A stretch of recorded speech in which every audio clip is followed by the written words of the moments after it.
Meredith Harmon. This guy is Monroe. Today we're going to talk about grooming the CCI way, so let's get started. With the grooming process, it's not just a day at the spa. It has a lot to do with you reinforcing yourself as the dog's pack leader. Physical benefits of grooming are making sure the eyes, the teeth, the ears, and the coat are all in good condition. Regular brushing provides a good, healthy coat. It also allows you to remove any sort of parasites like fleas or ticks off the dog's body. Think about acclimating the dog to the grooming process as early as 7 or 8 weeks of age. One of the important things is to make sure that the dog is okay with all these different physical manipulations done by you. So just having your hand around the ear of the dog and inside the ear flap is great.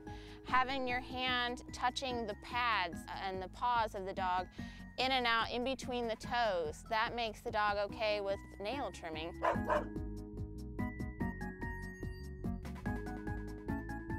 So to set up your grooming routine, you want to check things on a daily basis. From the head down to the tippy toes, note any unusual odors. Taking a big sniff of the ears when you open the flap there, give them a little sniff. And also check both ears. You don't want to just check one and assume that both look the same, because you can always have an ear infection in one and not the other. Making sure that their mouth smells fairly good. You know, it is a dog, so you never know. Also the pads of the feet, making sure that those don't have any unusual odors. In between the toes, it's not uncommon for things to get stuck in there if you're out walking or on a trail. And then all the way to the back area too, you want to make sure there's no unusual odors coming out of the back end of the dog either. Make sure that they're all healthy all over. Boy. One of the great things about grooming is acclimating the dog to the different tools that you're going to be using. First step with brushing the dog is using something like this. It's a supple rubber brush, and it's good for going over the entire coat of the dog's body.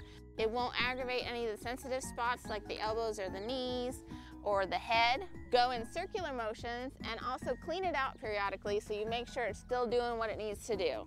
Second step, you can use a shedding blade, and what this has are fine teeth on one side and even surface on the other. Definitely want to go with the side with the teeth. This one is going to be just along the sides and the back of the dog because it could aggravate some of those sensitive spots like the elbows and the knees. It grabs all the excess right off the surface of the coat. Third step is with this wire brush. It has wire bristles that are at a slant. You apply pressure so that you make sure you get all of that fur off that you've loosened up previously. And this can go all over the dog's body as well. Ask your vet whether you need to use all these various tools for your dog. Bathing is another example of something that is dependent on the breed of your dog. Here at CCI, we do things weekly or bi-weekly, which include cleaning the ears, trimming the nails, brushing the teeth. We're going to take a look at those now. Good boy. With the weekly or bi-weekly schedule, we're going to clean the ears. Take a piece of clean cotton, fold the flap over, do a little dip there into the ear canal, not too far in. You don't want to be shoving any wax farther down. Give the dog's ear a good smell. Smells great. You don't want to have any yeasty smell or like a smell of dirty socks. And just make sure that the ear flap is a nice pink hue and that there's not a lot of heat coming off of the ear either. That's also a sign of infection. Good boy. Good. You want to start early with introducing the dog to physical manipulation of the paws. Just holding the paw is going to get the dog used to you doing something with it, and gradually introducing the nail clippers. This is an example of a good nail clipper. Just takes off the tip of the nail, and I want to stabilize the pad and the nail with my index finger and my thumb. So you're making sure you have a good idea of where you're trimming. And I'm going to come around and just take the tip off of Monroe's nail. Good boy. Good. Good boy. Yeah.